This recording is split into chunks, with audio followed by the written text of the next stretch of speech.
But let's go back to the table here, and they're going to see P, as I said, P. Let's go to the consonants. P, the sound, P, P, P. You have the example there. Pen, pen, hoping, jump, jump. Let's just focus on the voiceless. T, as I said, T, T, T, T. Then you have here, ch, this, ch. It's very confused for a student, very confusing, because students go like, I'm going to check in. They get this CH and pronounce like shh. But CH can be pronounced like this. This is an exception. For example, chef of a restaurant is CHEF, chef. But most of the time, the TH is pronounced, the CH is pronounced like this, ch, ch. So they'll say chips. Picture. Look at that picture. It's TU, picture. TU. And what's the other word? I can say H. H. What do you mean H? Like, for example, my arm is itching, so I'm going to scratch.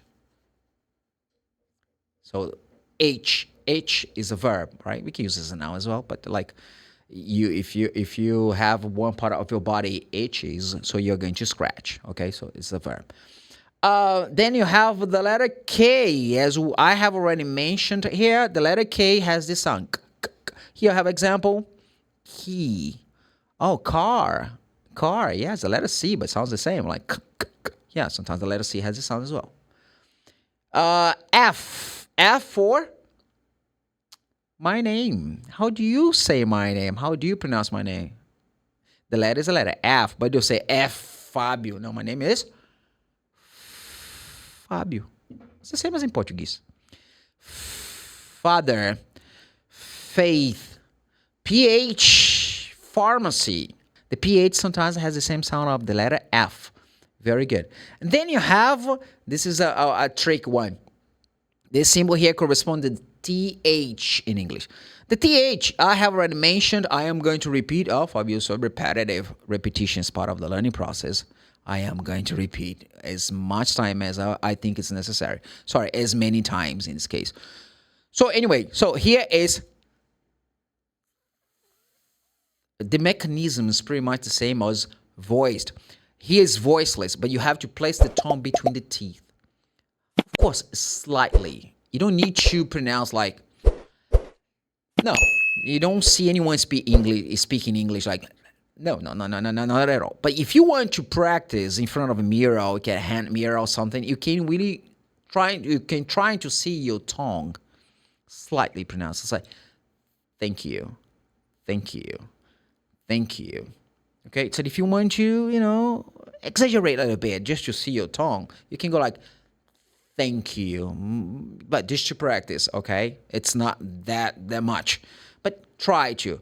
One thing that I want to say to you, that you don't say or thank you. No. Again, I told you once that some teachers sometimes say that it's possible to say thank you, but it's very specific. If you go to London, you're going to have the Cockney.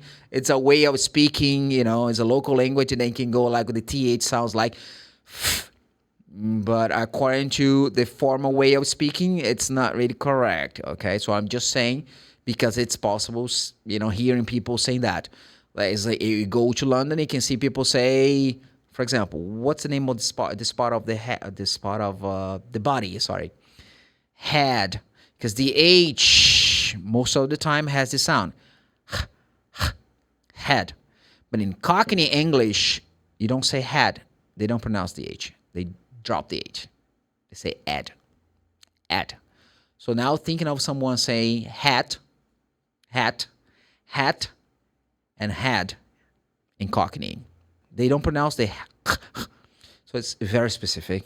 And my advice is trying to be fluent first, then you can really try to learn some other ways to, to speak English, this kind of stuff.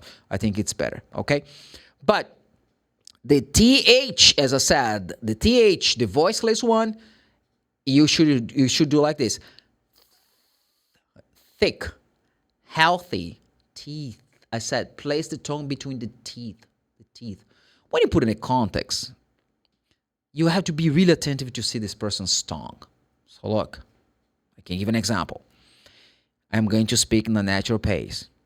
You know, some minutes ago, a friend of mine from London called me and he said, I'm so skeptical, but I told him I have faith in God.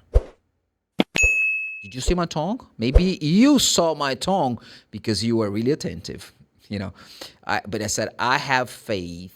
I said, I have faith in God. I have faith in God. I have faith in God. So when time passes by, you're going to notice people like, you know, slightly, you know, place their tongues between the teeth, as I said. So this is voiceless.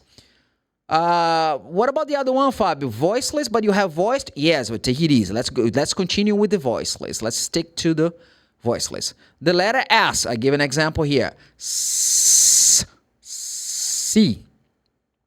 City. Someone said, is it Manchester? City. Someone said that. City. Manchester. Tricky, huh? Tricky. You can say city. Let's focus on that first. City, which is typical American I'm speaking of, city. But should I pronounce the the Y like this? Yeah, normally the letter Y at the end, you should pronounce like this. E. Yeah. Like, for example, it's a little bit noisy here. You have Y at the end, so noisy, like E. For example, let's give an example of an adverb. I say, that's, you drive very dangerously. Dangerously. You have the Y, normally the Y is pronounced that way. So you can say city, as American, they put like a D sound, you know that. Or city. It's not a problem, okay? But anyway, here you have the city, which is the letter C. But the letter C now sounds like the letter S. The example above, you saw that the letter C can be pronounced like letter K. A car, cat. Notice or notice. C-E. Notice. You don't pronounce the E in this case because the E is known as magic E. Say notice. Then you have the sh. That seems to be like a snake or something like that. This is normally the combination of SH. Shoot.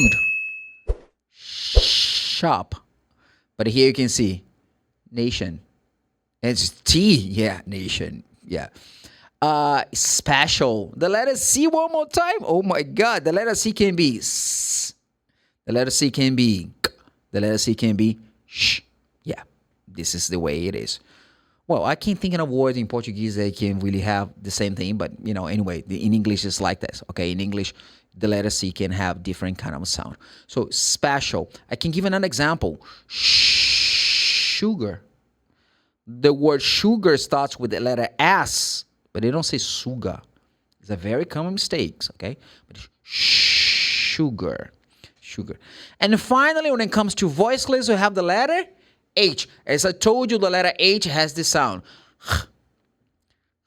Say, hat. House. Is it always, Fabio? I don't like to say always in English. Because you can have the letter H pronounced like, well, not pronounced. Sorry, it's better saying that. Like if I say hour. 1 minute, 1 hour. The letter H is silent. So, but normally the letter H is pronounced like this. Head, which is also voiceless. I am going to move on. Then after I'm going to get back to the same table, and then we are going to see the voiced. The letters that we use the voice, and then if you use the voice, we vibrate the vocal cords. And then we are going to change the pronunciation of ED, as I told you last class. Obrigado por assistir esse vídeo. Não se esqueça de curtir, compartilhar com seus amigos. Se foi útil para você, pode ser para seus amigos também. E ativar o sininho para mais atualizações. Te vejo no próximo vídeo.